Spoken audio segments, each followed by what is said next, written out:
আলাইকুম ওয়া রাহমাতুল্লাহি ওয়া বারাকাতুহু। সুধী দর্শক, আপনারা আমার নাজমুল ইসলাম চ্যানেল থেকে সবাইকে শুভেচ্ছা রইল।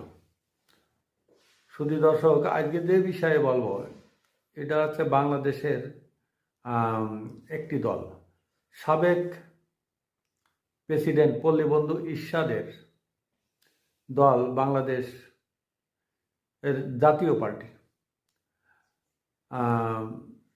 মোটামুটি একটা শোনা যাচ্ছে যে জাতীয় পার্টি ইনক্লুসিভ ইলেকশন না হলে জাতীয় পার্টি ইলেকশন করবে না।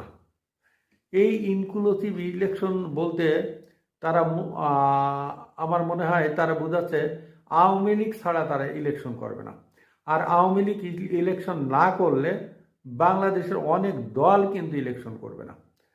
এর কারণ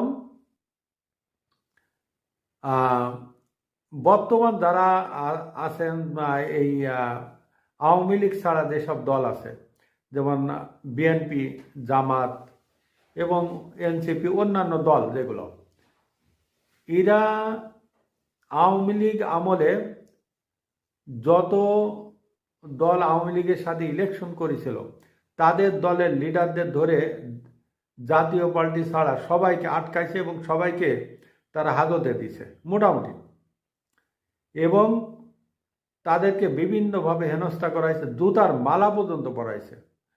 এই জুতার মালা কিন্তু আওয়ামী লীগ কিন্তু রেডি করে রাখিছে, কারণ এই দেশে কিন্তু প্রতিহিংসা পরায়ণ রাজনীতি। আজকে আপনি আমার জুতা পরাইলেন, কালকে আমি আপনারে পরাইলাম, কালকে আজকে একজনকে পরানো হচ্ছে, কালকে আরেকজনের গলায় পরাবে। আছে, এটা কৃষ্টি কালচার হয়ে গেছে।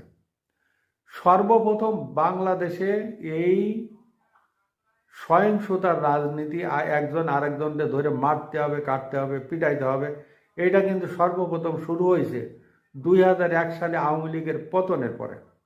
আওয়ামী লীগ যখন ক্ষমতা ছাড়িয়ে দেয় তারপরে বিএনপি সর্বপ্রথম এই দেশে এই জ্বালাও পোড়াও, ভাঙচুর, হিন্দুদের মারধর, হিন্দুদের ইন্ডিয়া পাঠানো, এগুলো তারাই শুরু করেছে।